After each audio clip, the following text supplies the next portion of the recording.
যানজটের জট খুলতে বড় উদ্যোগ। শ্যামনগরে 22 ও 23 নম্বর রেলগেটে তৈরি হবে ওভারব্রিজ ও আন্ডারপাস। শ্যামনগরবাসীর দীর্ঘদিনের ভোগান্তি দূর করতে বড় পদক্ষেপ নেওয়া হয়েছে। যাত্রী চলাচলকে আরও সহজ ও নিরাপদ করতে শ্যামনগর চৌরঙ্গি 23 নম্বর রেলগেট এবং শ্যামনগর 22 নম্বর রেলগেটে রেলওয়ে ওভারব্রিজ এবং আন্ডারপাস নির্মাণের সিদ্ধান্ত নেওয়া হয়েছে।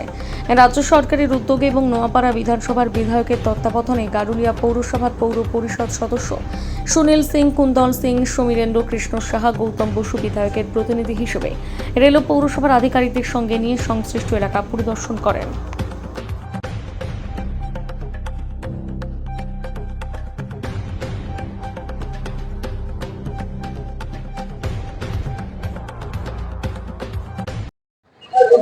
এটা শ্যামনগরবাসী দীর্ঘদিনের একটা 23 নম্বর রেলগেটে আরবির একটা ডিমান্ড ছিল।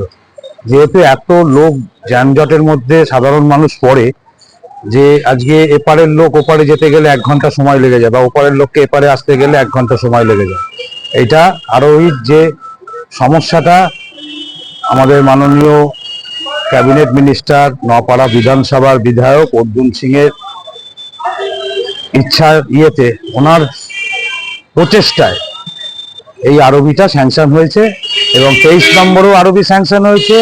আবার তার সাথে সাথে 22 নম্বর রেলগেট নোয়াপাড়া বিধানসভায় সেখানেও একটা আরবি স্যাংশন হয়েছে। আবার নোয়াপাড়া বিধানসভার আর ব্যারাকপুর বিধানসভার জাংশনে একটা 18 নম্বর ওয়ার্ডে সেখানেও একটা আরবি স্যাংশন হয়েছে।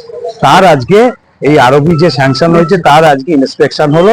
রেল, গারুলিয়া পৌরসভা, আরটিও সমস্ত সব যৌথভাবে আজকে এটা মাপজোক করে ওনারা ইয়ে করে অলরেডি ওনাদের যা বক্তব্য 6 মাসের মধ্যে এই ওভারব্রিজের কাজ শুরু হয়ে যাবে।